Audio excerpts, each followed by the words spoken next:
Hello everyone, welcome back to the channel. Now, today we're installing a boost gauge into the Seat Ibiza. Now the boost gauge I've chosen, just a cheap one off eBay, but it will do the job. You know, it was so cheap I just couldn't say no. But I mean, because I do understand that some people like to buy more expensive stuff, but I mean, considering this car isn't my Subaru, you know, I don't tend to spend like more than I need to. That makes sense? So, that being said, let me show you what we have here and then how we're going to install it. So, let's get into today's video.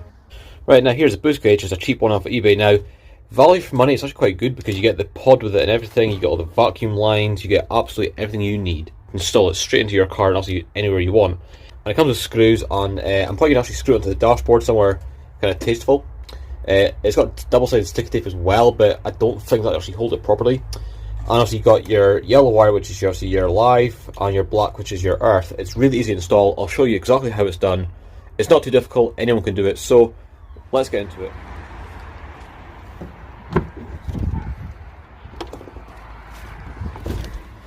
Right, so the first thing I'm going to do is actually mount it to the car first, because the great thing about these cars, right, is that you don't need to extend any wiring, because the fuse box is literally just in here, and I'll show you that in a minute. So I'm going to mount the boost gauge just here. Now, I understand that everyone has different preferences on where they like to put them on the dashboard or in the pillar, but for me, at the moment, I'm going to put it here. If no one likes it, then tough shit. So that's where it's going. I'll put that on, and then we'll discuss how we're going to wire it into the car to get it working and things like that, so it lights up when you turn the ignition on. So then once we've mounted it on the dashboard and we've got it wired in, I'll show you how to do that all, and then we can actually find a way to actually route it to the engine bay and get it plumbed in. So let's crack on.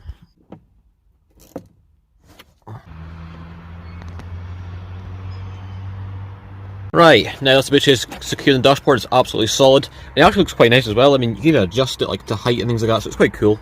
It's good for the money anyway. So the next job is obviously to wire this into the fuse box. So now the fuse box is in behind this panel, so I'll remove that and I'll show you exactly where the live goes, and obviously I'll earth this to the dashboard somewhere. So let's crack on.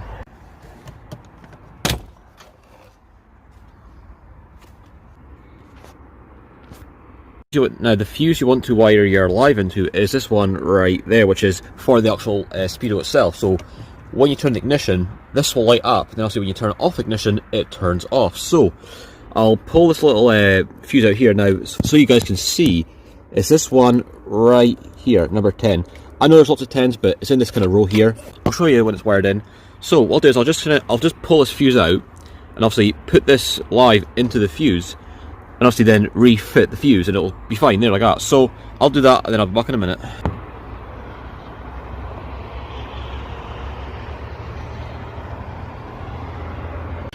Right, now that that's the live, obviously wired into the speedo cluster fuse, which is obviously just there. Now the next job is to try and fit the earth to somewhere. Now I'm probably going to put it just here because it's obviously a part of the frame. That's obviously a part of the dashboard, so that should still provide a sufficient earth. So I'm going to slacken off this little torque here, attach that on, tighten it up, and then we'll turn the ignition and make sure everything's working okay. So I'll crack on with that, and I'll be back with the camera in a minute.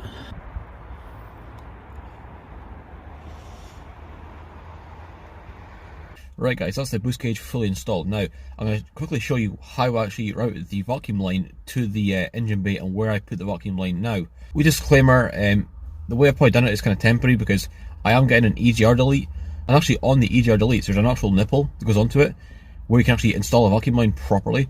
So the way I've done it at the moment, it's just like a bodge, it's just temporary, okay, just so it's done basically. So, with that being said, let me show you where I ran the vacuum line, because I decided not to put it through the bulkhead because it's just too much work and I just can't be bothered, to be honest.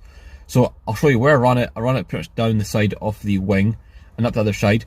It looks good, it doesn't look rough for that, it looks quite tidy enough. So I'll show you that, and then we can actually get to starting the car and make sure everything's okay and there's no major issues. So let's get into it. Right, so as you can see, I ran the vacuum line obviously around the wing and obviously underneath it, and obviously tucked it all here, so it looks reasonably tidy. It doesn't look messy or anything like that. I just couldn't be bothered running it like obviously through the bulkhead and having to strip all this apart. It can't be bothered, to be honest. Let's start it up and make sure everything's okay.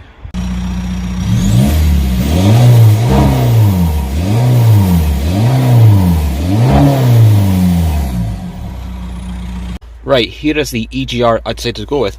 Now, I actually got this second hand, so I paid about £15 for it. Right, now here's where it gets interesting.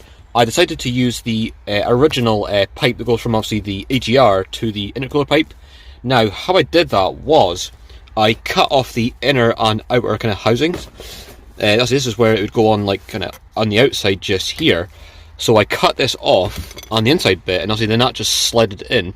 It's very tight, but it does work, and it's actually it saves you having to buy a silicone one and things like that. So that's a good tip, is to obviously reuse this, because like I said, it's a lot easier.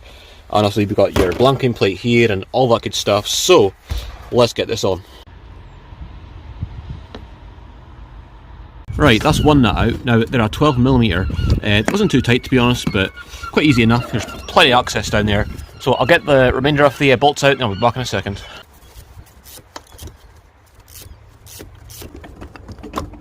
Fucking hell. Holy shit, that's what you call some build up. Right, now I need to spend a good while getting this cleaned up before I put in the EGR delete. I'll say, what a nightmare that was. That bolt that was hidden right there was an absolute nightmare. I'm not doing this ever again. But anyway, I'm gonna get all this cleaned up, then I'll be back with the camera in a minute. Right, now we're finally getting somewhere. That's the intake manifold, giving it a wee clean. Nothing too thorough, but got rid of all the bad build up.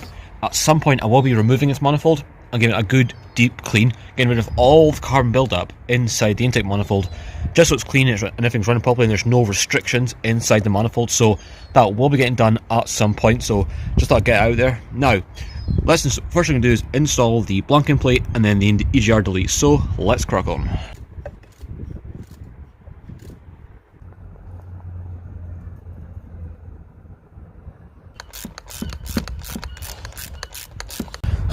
Right, that's the EGR delete finally installed.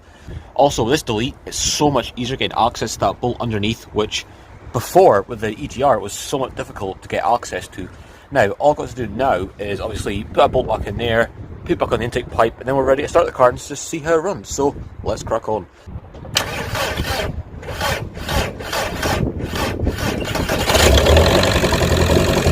It's alive! It's alive!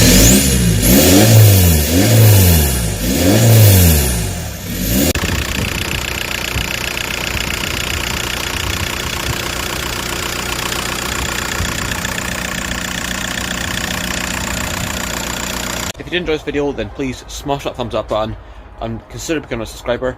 We are on our way to 1,000 subscribers already. Also, this channel has grown so quickly and it's all thanks to you guys. So, as always, I'll see you guys in the next video.